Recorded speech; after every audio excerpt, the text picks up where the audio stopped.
Ladies and gentlemen, my name is Kollatz Jr. And this is a story that occurred exactly 100 years ago in Richmond. However, like most tales of good girls gone bad, it begins in Raleigh, North Carolina. At the home of a successful contractor, John Thaxton, who employs a carpenter named Robert Riley. The contractor's daughter is 23-year-old Ola, a striking beauty, 5 feet 6 inches tall, possessing masses of golden hair and large violet eyes. Ola expresses to Robert Riley a desire to make her own way in the world.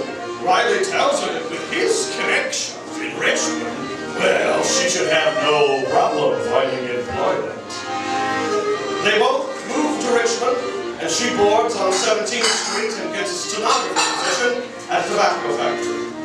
But, as the tale is told in the papers, Riley soon abandons her. She loses her job.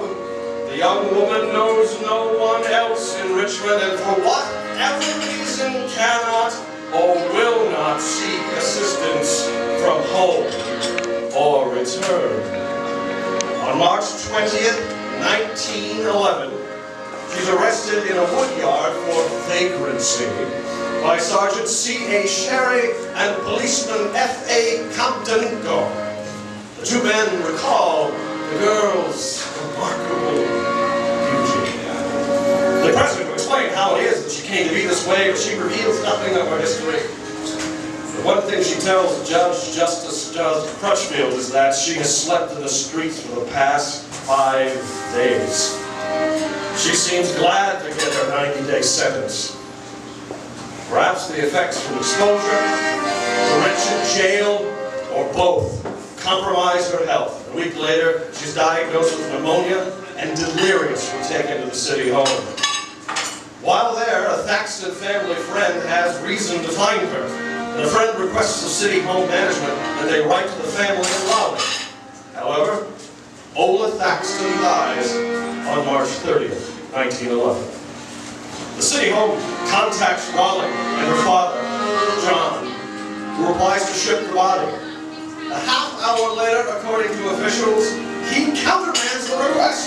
Thaxton's body is sent instead to the Joseph W. Bliley Undertaking Company, and messages pass back and forth between Richmond and Raleigh without resolution. Time, as it often happens, runs out, and Bliley sends the body to Oakwood Cemetery, the city's potters' field. On July 16, 1911, Ola Thaxton's brother Lee arrives in Richmond in a furious state, though Chief Lewis Werner can produce telegrams saying that the family refused shipment of the young woman's body. Lee Thaxton says the family did not learn of Ola's death until 3 weeks afterward. He says nobody connected with the case will speak to him. Bliley, also a city councilman, insists that Thaxton's story is not true, and that he made every effort to contact John Thaxton, who, says Bliley, would have nothing to do with the body. Later we got into communication with her brother, telling her that she probably could be buried decently for $15 or $20, but received no reply to that letter. Bliley held the body for 3 more weeks and contacted Lee again, informing him that according to state law, the remains must now go to the anatomical board. Lee advised the mortuary to wait, as he would be in town in a few days. He did not arrive or contact Bliley, and thus the firm complied with regulation. City health official records differ with the Bliley story. Documents indicate the transport of Ola Thaxton's body to the University School of Medicine on May 10th.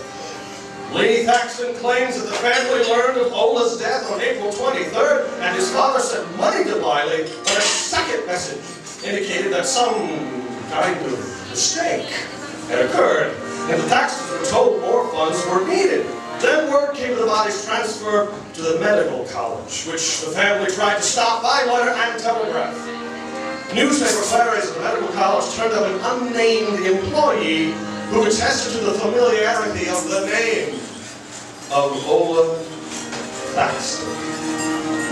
Lee Thaxton says in the news later, "Now, I'm here, and I don't know whether my sister has been married or body hacked to pieces by medical students." He declares he is going to find his sister's body or make someone suffer. Ralph McCullough, the registrar at the Medical College of Virginia, provides Thaxton with the needed information. He takes Thaxton to the acid vats, where unclaimed bodies are kept. He uses a long pole to poke around in the tank, and in a few moments hoists up the blackened remains. Little is left recognizable other features, but written on a card attached to the neck is the name of Ola Thaxton. The brother turns away, says nothing, and leaves the place. He later says the body will be taken to Raleigh for burial in the family plot. Then he's gone. Parts of this gruesome tale don't jive. Aidan Yoder, a socialist pamphleteer, in the July issue of the June of his Idea Journal, translates the code of mincing descriptions provided by the newspapers. This is an example, he says, of the white slave trade.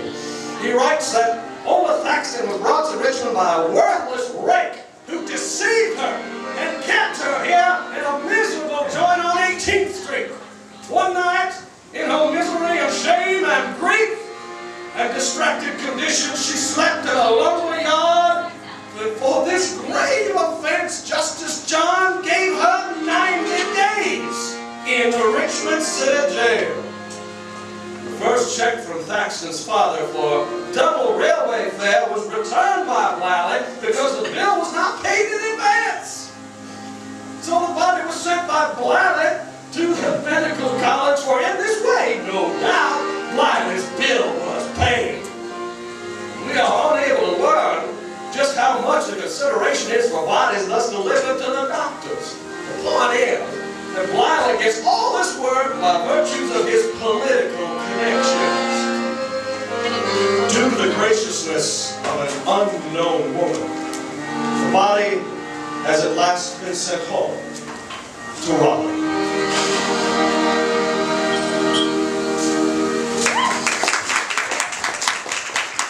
This story and many others like it may be found in this book, Richmond in Ragtime, Socialists, Suffragists, Sex, and Murder. At Chop Suey Fountain or wherever fighter books are sold and Amazon. Thank you.